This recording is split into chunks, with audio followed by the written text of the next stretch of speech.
Tu sais, quand tu fais un souper pour des amis, tu sors une bonne bouteille de vin, la soirée s'étire, puis tu refais le monde.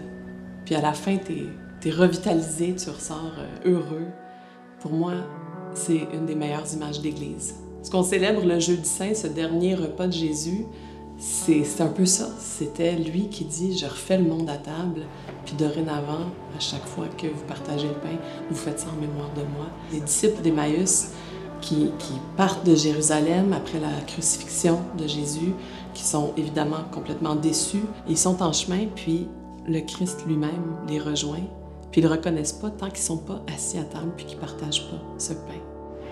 Le repas, c'est le moment de la communion entre des gens qui s'aiment, qui se rassemblent, qui partagent de leur aide, qui partagent de leur vie. Puis l'hostie est une nourriture céleste. Chaque chrétien, chrétienne reçoit dans la nourriture dont il a besoin au moment présent où il la reçoit. Du moment qu'on se dit que la messe, on n'y va pas par automatisme, mais parce qu'on a une vraie raison de rendre grâce au Seigneur. Si je suis pas en train d'animer le chant à une messe, j'avoue que des fois, je préférais peut-être faire la grâce matinée. Pourquoi est-ce que ça a un sens 52 fois par année, minimalement? Jésus, le Messie, c'est infiniment plus que ce qu'on croyait que c'était Jésus Messie. L'élection d'Israël, donc Dieu, oui, veut devenir un acteur de l'histoire.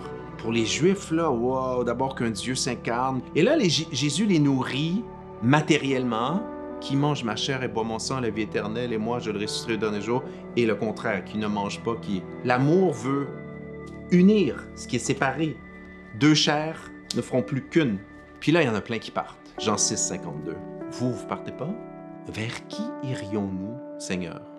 On sait que toi seul as la parole, les paroles de la vie éternelle. Est-ce que Jésus pouvait se rendre plus intime à nous-mêmes que dans un geste où on le mange? Qu'est-ce qu'on fait vraiment à la messe? C'est quoi cette Eucharistie? Il y a une histoire derrière chaque phrase dans les prières, derrière chaque moment de communier en me rappelant cette première table de l'essentiel de l'Église. On aura beau vouloir dire qu'on veut évangéliser, qu'on veut attirer les gens, s'il n'y a pas d'abord un noyau de vie fraternelle et communautaire, c'est sûr que le projet va achoper.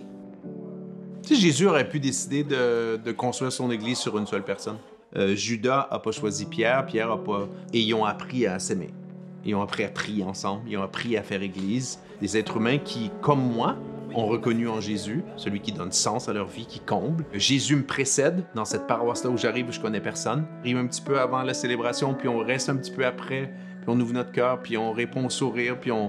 T'as quelque chose à vivre, là. T'as quelque chose à découvrir sur Dieu, sur toi. Les expériences communautaires plus authentiques que moi-même j'ai pu vivre, non seulement il y avait un bon sourire, puis un accueil, puis peut-être un café après la messe le dimanche, mais qu'il y avait des projets qui débordaient. C'est le lieu où je peux être reconnue, appelée par mon nom, connaissent mes projets, me demandent comment ça va. Ce noyau d'amitié, de fraternité, ça devient un projet porté par la communauté qui va aller vers le monde.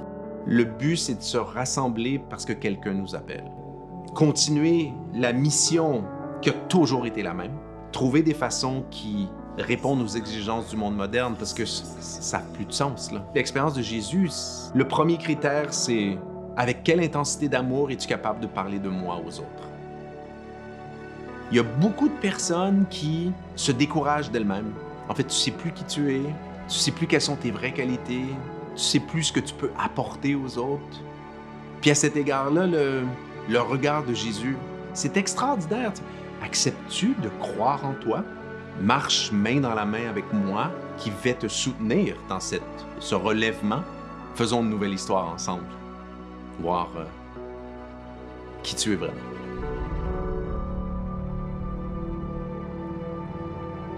Alors, c'est ce que déjà Jésus fait avec les deux disciples. Jésus les initie à relire leur vie puis leur expérience de deuil, de mort, de scandale. Il vient vraiment au cœur de ce qu'ils vivent pour établir des alliances avec eux.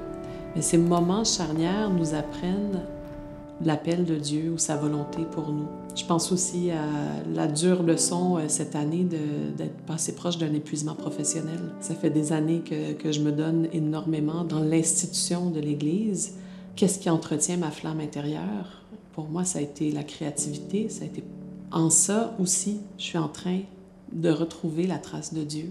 Alors, redécouvrir cette simplicité de la présence, j'ai pas besoin d'essayer de plaire constamment et de m'épuiser à le faire.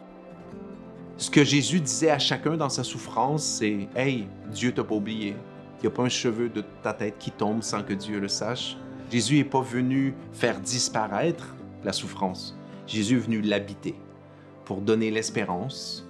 Puis ça, c'est un mot, je pense, qu'il va falloir recommencer à conjuguer. J'espère. Nous espérons. Quand le monde devient de plus en plus chargé de gros nuages, n'ayez crainte, j'ai vaincu le monde.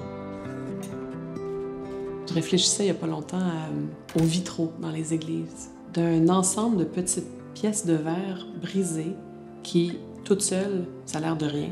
Je peux croire que voilà, je ne vaux pas grand-chose ou ce que je fais, c'est pas grand-chose parce que c'est un petit morceau.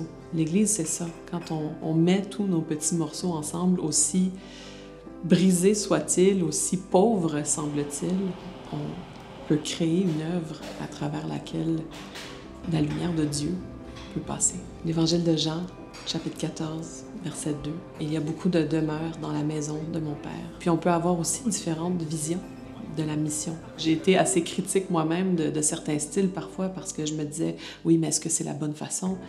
Mais il n'y a peut-être pas la bonne façon. Il y a une palette de couleurs et peut-être que ce qui manque, c'est des lieux pour s'en parler, apprendre à travailler ensemble pour la mission. Et c'est ça qui est fantastique dans la fréquentation des Écritures, avec vraiment le cœur ouvert. Tu ne peux pas ne pas être émerveillé. Et l'émerveillement, tu l'entretiens comment? En passant du temps avec l'autre. La beauté de l'autre, au gré des circonstances, se révèle à toi. On a besoin de cet émerveillement-là. Si je m'efforce de mettre au cœur de ma foi la parole de Dieu, donc les textes bibliques, ça ouvre tellement de perspectives que je ne pourrais pas autrement trouver toute seule. Justement, les textes qui nous surprennent, qui sont un petit peu étranges à comprendre, je ne peux pas vivre une vie colorée par la foi sans permettre au Seigneur de m'interpeller dedans. Nous, comme les disciples d'Emmaüs, si on ne se rapporte pas aux Écritures, qui peut nous parler avec crédibilité de Jésus? Presque tout le monde a son idée sur Jésus.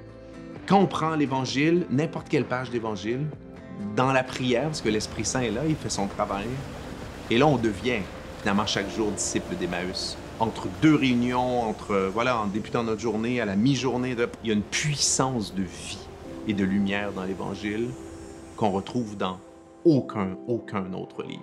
Emmaüs, c'est des gens qui ont reconnu en Jésus une présence de Dieu, on va dire minimalement un grand prophète, mais une intensité de présence, c'est l'amour qui est le premier mot, puis c'est l'amour qui est le dernier mot.